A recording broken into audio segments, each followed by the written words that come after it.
ये इस बुक्स में भी दिया गया है कि साईं बाबा बहुत ही ज़्यादा एक आम इंसान की तरह उनकी चीख निकली, उनकी आवाज़ में दर्द निकला और वो काफ़ी ज़्यादा रोने लगे मेघा के अंतिम संस्कार के वक्त।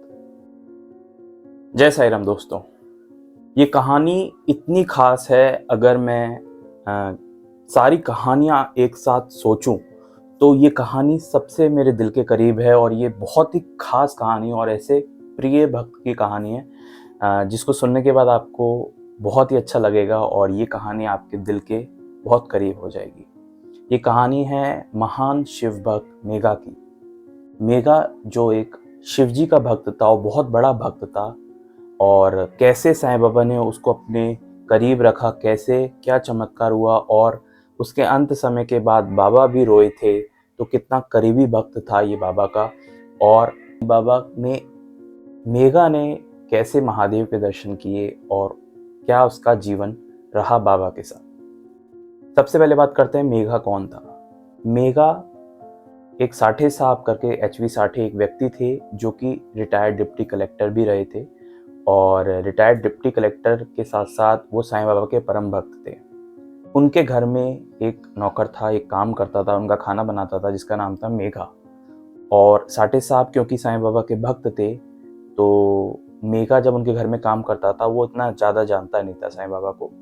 और मेघा जाति से ब्राह्मण था, पढ़ा लिखा नहीं था, वो इलिटरेट था, पढ़ा लिखा नहीं था, और लेकिन महान शिव भक्त था। शिव जी के उसको कुछ मंत्र नहीं आते थे, बस ओम नमः शिवाय का वो जाप करता था पूरे दिन, और साठे साहब के यहाँ पर नौकरी करता था। अब एक बार साठे साहब जो थे उन्होंने मेघा से कहा कि मेरे गुरु हैं साईं बाबा, वो ईश्वर स्वरूप हैं, तो तुम उनसे जाकर मिलो। मेघा क्योंकि वो शिव भक्त था तो उसने सोचा कि मैं कैसे किसी अन्य गुरु से या किसी अनजान व्यक्ति से जाके मिलूं, और लेकिन उनके मालिक से साठे साहब, उनके जहाँ वो नौकरी करता था साठे साहब, उन्होंने बहुत ज़्यादा फोर्स किया कि मेघा नहीं, तुम जाओ। अब मेघा क्या निकल गया शिरडी के लिए। अब भारूच रेलवे स्टेशन तक वो आया तो उसको कहीं से ये बात की खबर लगी कि साईं बाबा जो है वो मुस्लिम है। ऐसा उसके कान में सुनने को मिला कि वो मुस्लिम है। तो उसके दिमाग में आया कि मैं हूँ ब्राह्मण, मैं उच्च कुल का ब्राह्मण हूँ और मैं शिव भक्त हूँ, तो मैं एक मुस्लिम जैसा कि लोग बता रहे हैं तो उनके आगे सर कैसे झुकाऊं। ये विचार उसके दिमाग में आया और वो इस कंफ्यूजन में पड़ गया कि मुझे शिरडी अब जाना चाहिए कि नहीं जाना चाहिए, क्या करना चाहिए। अब हुआ क्या, वो शिरडी पहुंचा। शिरडी में जैसे ही उसने द्वारका माई की सीढ़ियों पर कदम रखा, इतनी देर में बाबा गुस्से में आ गए भयंकर। बाबा खड़े हो गए और उसको बुरा भला कहने लगे। बाबा ने कहा कि तू अपने आप को बहुत उच्च कुल का ब्राह्मण समझता है ना, और तेरा धर्म भ्रष्ट हो जाएगा अगर तू मेरे आगे सर झुकाएगा या फिर इधर बैठेगा, इधर आएगा, द्वारका माई में आएगा, तो एक काम कर, तू आ ही मत। बाबा ने ऐसा कहा, उसको बुरा भला कहा और उसको निकाल दिया कि तू आ ही मत ऊपर। तो ऐसा कहकर बाबा ने उसे डांट के भगा दिया। अब वो नीचे उतर गया और उसके दिमाग में अचानक से ये बात आई कि बाबा को ये सब कैसे मालूम कि मैंने किसी रेलवे स्टेशन पर ये सोचा था कि अगर मैं उनके सामने सर झुकाऊंगा या उन्हें प्रणाम करूंगा या उनकी संगति में रहूंगा तो मेरा धर्म भ्रष्ट हो जाएगा और मैं एक महान शिव भक्त हूं। तो उसके दिमाग में ये थोड़ा सा वो चौकन्ना तो हुआ कि ये बाबा को कैसे मालूम पड़ा। हाल फिलहाल वो थोड़ा दिन शिरडी में रहा, बाबा ने उसे अंदर नहीं आने दिया, और फिर वो वहां से त्र्यंबकेश्वर, जो ज्योतिर्लिंग है त्र्यंबकेश्वर महादेव, वहां चला गया। वो शिव भक्त था, वहां रहने लगा, पूजा पाठ करने लगा, लेकिन उसका मन नहीं लग रहा था। कुछ ना कुछ ऐसा था जो शिरडी में रह गया था, जिसे उसे पूरा करना था। ऐसा कोई काम था जो रह गया था, उसका मन नहीं लग रहा था, तो वो शिरडी वापस लौट आया। वो शिरडी में भी रहने लगा, बाबा उसे अंदर नहीं आने देते थे, लेकिन धीरे धीरे केलकर जी और अन्य भक्तों ने गुजारिश करके धीरे धीरे मेघा को स्थान दिलवा दिया। अब बाबा उसको आने देते थे और वो बैठता था। अब उसका हृदय परिवर्तन कैसे हुआ, मतलब बाबा ने उसको टेस्ट लिया, टेस्ट भी नहीं लिया, उस बाबा को मालूम था कि इसके दिमाग में अपोजिट विचार चल रहे हैं और जब तक वो विचार ख़त्म नहीं होंगे, जब तक वो उसको सही डायरेक्शन नहीं दे सकते, तो इस वजह से बाबा ने उसे जब तक परमिशन नहीं दी थी। अब जैसे जैसे उसकी संगत बढ़ती गई, वो महादेव का स्वरूप बाबा के अंदर देखने लगा। और मेरा ऐसा मानना है कि वो स्वयं महादेव को जब स्मरण करता था तो उसे बाबा की शक्ल दिखाई देती थी, वो महादेव समझ के ही बाबा की पूजा करता था। इससे जुड़ी एक बहुत ही प्यारा चमत्कार बाबा ने उसे दिखाया। वो ये था कि एक बार मकर संक्रांति का समय था। मकर संक्रांति शिव जी के लिए उसमें बहुत अच्छी पूजा होती है, तो मेघा के लिए बहुत बड़ा दिन था, क्योंकि उसके महादेव का दिन था, मकर संक्रांति का दिन था। अब मेघा का ये एक रूटीन होता था कि क्योंकि वो महादेव समझ के बाबा की पूजा करता था, तो वो मीलों दूर गोदावरी का नदी का जल लेकर आता था, उससे बाबा का अभिषेक करता था। और बेलपत्र जो कि हम भोलेनाथ पर चढ़ाते हैं, भोलेनाथ को अर्पित करते हैं, वो जो बेलपत्र का पेड़ होता है उसकी पत्तियां लेने वो दूर दूर तक, शिरडी में इतने आसानी से नहीं मिलता था, तो वो मीलों दूर जाता था, बेलपत्ती इकट्ठी करता था, गोदावरी का जल लाता था और अभिषेक करता था। मकर संक्रांति का दिन था, बाबा द्वारका में बैठे हुए थे।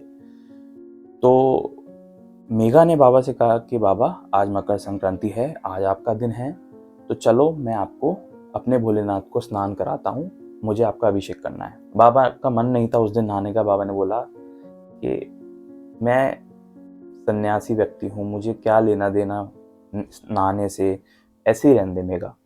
नहीं, बट मेघा पीछे पड़ गया, नहीं बाबा आप मेरे भोलेनाथ हो, मैं आपको स्नान करा कर ही रहूँगा, आप चाहे कुछ भी कहें। तो अब मैं इतनी दूर से आपके लिए जल लेके आया हूँ, बेलपत्र लेके आया हूँ, तो आप ऐसे तो नहीं बैठेंगे। तो उसका मन रखने के लिए बाबा ने कहा चल ठीक है, मेरे को स्नान कराना नहीं है, स्नान नहीं करना मुझे, ऐसा करना 2 बूंद मेरे माथे पे डाल देना, तो इससे तेरा भी मन बहल जाएगा कि तूने मेरा अभिषेक किया और मेरे को नहाना भी नहीं है, तो दोनों काम हो जाएंगे। तो उसने बोला ठीक है बाबा आप आओ। तो बाबा को उठा के उसने बैठाया। अब वो घड़ा भर के लाया था जल का गोदावरी से। अब उसने सोचा कि मैं बाबा को अभिषेक कर दूंगा। बाबा ने तो कहा है 2 बूंद डाल, लेकिन मैं पूरा अभिषेक कर दूंगा।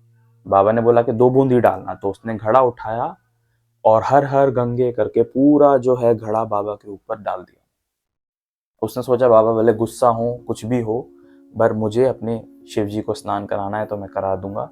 तो उसने पूरा घड़ा उठा के बाबा के ऊपर पूरा का पूरा जल डाल दिया। अब उसने कलश, वो खुश हुआ, खूब खुशी से हर हर गंगे के नारे लगाने लगा। और ये जयकारा लगा के उसने जैसे ही अपना घड़ा रखा तो देखा बाबा का पूरा शरीर एकदम सूखा था। बाबा के माथे पर बस कुछ गीला हो रहा था और 2-4 बूंदें ही थी, जैसा कि बाबा ने उसे कहा था कि सिर्फ 2-4 बूंदें ही डालना।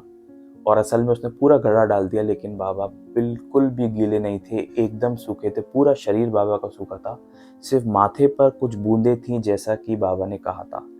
यानी कि जैसा बाबा चाहते हैं, जैसा बाबा कहते हैं, जैसा बाबा करवाना चाहते हैं, उतना ही होता है आपके साथ, उससे ज़्यादा नहीं होता, उससे ज़्यादा 1 इंच भी नहीं होता जितना बाबा की मर्जी है। तो इसलिए वो उसने देखा तो वो एकदम देख के चौंक गया कि भाई मैंने तो पूरा पानी डाल दिया, पानी गया कहाँ? जब बाबा का पूरा शरीर सूखा है, माथे पर जितना बाबा ने बोला था सिर्फ उतनी ही बूंदें हैं, तो इसमें बाबा का करिश्मा ही है। और इसी तरह से बाबा का पूरा जो है पूजा स्मरण मेघा करता था।